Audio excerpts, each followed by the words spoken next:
they don't know where to start from. They don't know what to do. And they don't also know how to do it. Inshallah ta'ala, in this sit, I will give you an insight, inshallah ta'ala, in how to seek knowledge, where to start from, what you should do and what you shouldn't do, inshallah ta'ala. Brothers and sisters who are listening, the ways to seek knowledge, طرق تحصيل العلم, the way to seek knowledge, the means, the path to take it revolves around three main points. Any student of knowledge who wants to embark on this path of seeking knowledge, three things are what he has to come with. Number one is al-hifz, memorization. A student of knowledge, if he's not memorizing, he will be deficient in his learning. The second thing, inshallah ta'ala, is al-qira'ah, reading. A student of knowledge who doesn't take time out to read will also be deficient in learning and acquiring knowledge. And the third thing, inshallah ta'ala, is hilaqut tadris,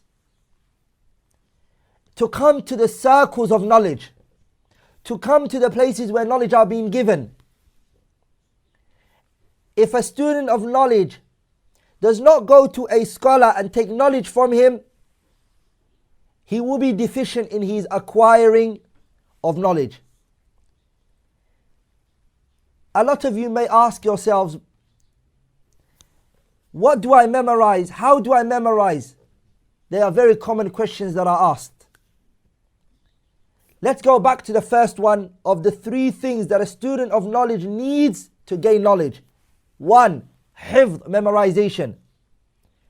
There are things that a student of knowledge needs to do in order to be able to memorize in the most efficient way, and to make sure that that knowledge, that memorization, it goes to his long-term memory. That it goes into his long-term memory. Number one, ikhlasun niyyah lillahi ta'ala. To do this action for Allah subhanahu wa ta'ala's sake alone. Husnul maqsad. Your intention is purely for the sake of Allah subhanahu wa ta'ala. Once you do that, you will gain a great portion of knowledge, insha'Allah ta'ala. A person gains knowledge in accordance to their intention. Number two, al-bu'd anil ma'asi wal atham. Stay far away from sins. Stay far away from falling into the prohibitions. Stay away and stay far from going against the commands of your Lord. Any student of knowledge who wants to memorize has to stay away from sins. And you're all familiar with the statement of Imam al-Shafi'i, Muhammad ibn Idris al-Shafi'i, in which he said to his teacher, Waki' ibn Jarrah al-Ru'asi, he said, شكوت إلى وكيع بسوء حفظي فأرشدني إلى ترك المعاصي وقال إن العلم نور ونور الله لا يهدى لعاصي. He said, I complained to my teacher about my memorization weakening. And so when he went and he complained to him, he said, my memorization has started to weaken.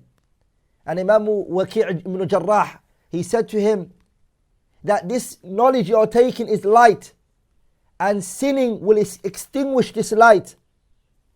Allah does not give a person knowledge and then they are able to sin. So stay away from sinning. Number three, تعويد النفس على الحفظ.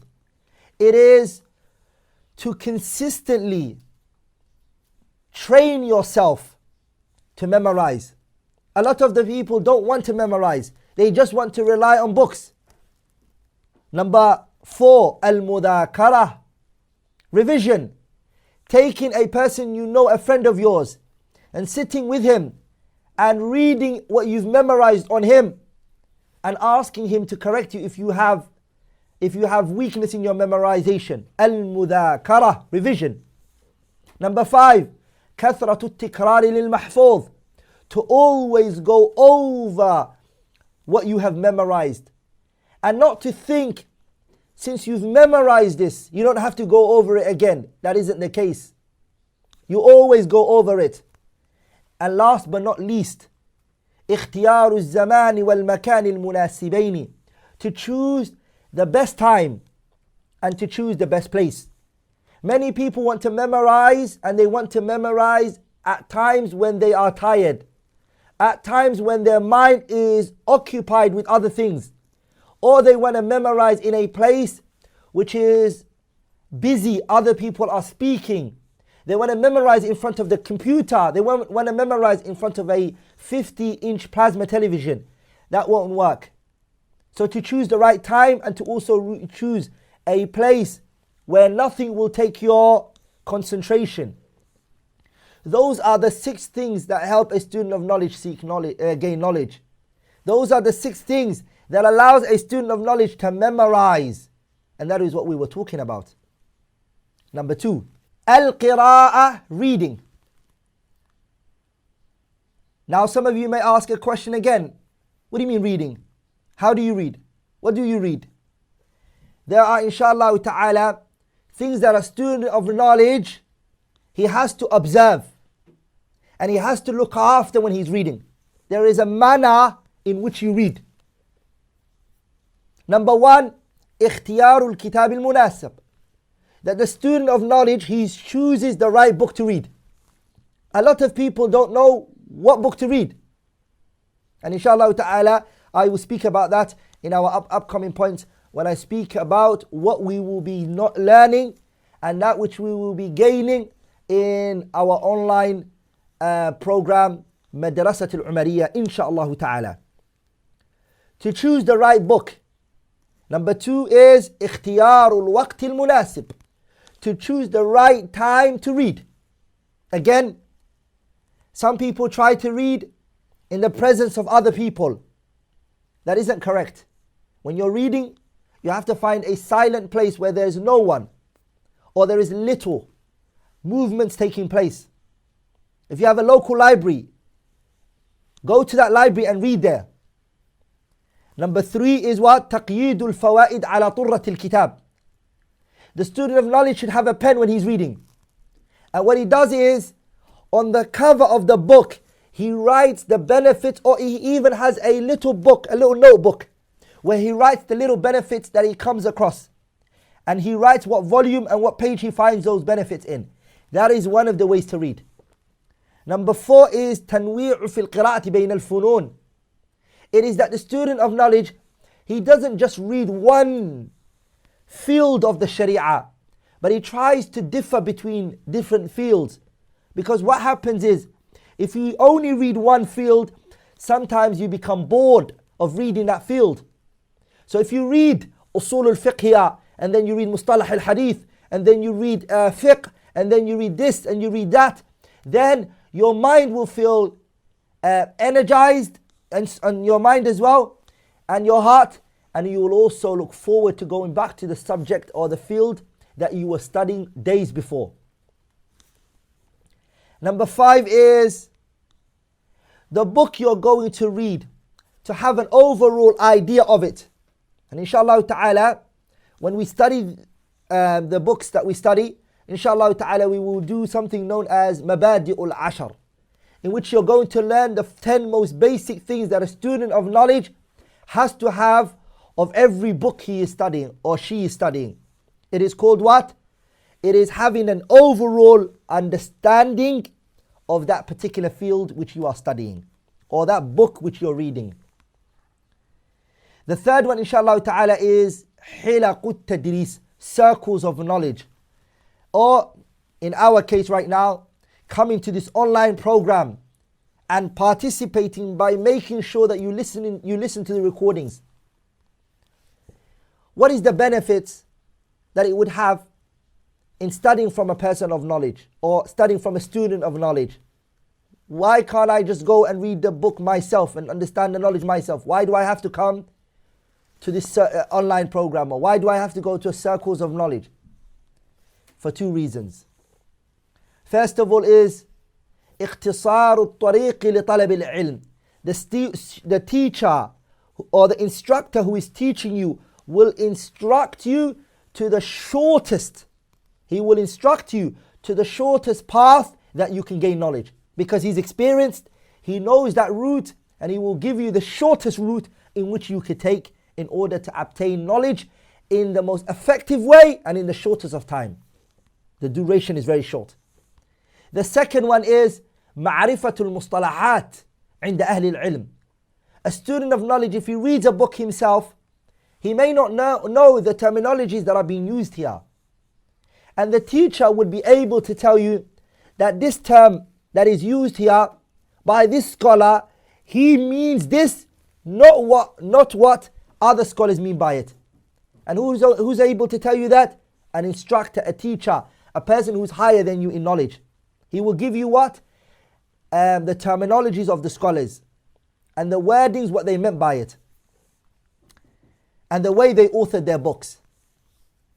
The Salaf, they used to say, لا تأخذوا القرآن من مصحفي. Don't take your Quran from a person who read it from the Mus'haf, who just studied it by himself. Don't. ولا العلم من صحفي. And knowledge, don't take it from a person who he only looked and he researched and he saw it himself. Don't take knowledge from that person. Take knowledge from its people. A person who took it from others, who are people of knowledge. And until the Prophet sallallahu alaihi wasallam. ولذلك, the Salaf, they used to say, من كان شيخ كتابه. Anyone who his teacher is his book, he only took knowledge from books, he only took knowledge from internet, YouTube, كان خطأه أكثر من صوابه. His mistakes, his shortcomings are going to be far greater than that which he gets right. So it's important that a student sits with a teacher and he takes that knowledge from the knees of a teacher and takes it from him. That was the first part of how to gain knowledge. The path in obtaining knowledge. Point number 2, inshallah ta'ala. So I said the path to gain knowledge is 3 things: al-hifd wal-qira'a wa hilaqu at-tadris. Memorization, reading, and coming to the circles of knowledge. Now we're going to talk about what are the knowledge in which I have to gain. تلقي العلوم الشرعية. The knowledge that a person who wants to embark on being a student of knowledge, what knowledge does he have to understand, or what knowledge does he take? Number 1, write this down. The knowledge is divided into 2. The knowledge in the Sharia that you're going to learn are categorized into 2 headings. The first one is called ulum, which are al-ghayat. They are the objective knowledges. What do I mean by objective? It is what all the other fields of the religion work for. It is what you are finally aiming to gain. So it's called ulumul ghayat, the objective knowledges. And it is what? It is at-tafsir, the commentary of the Quran.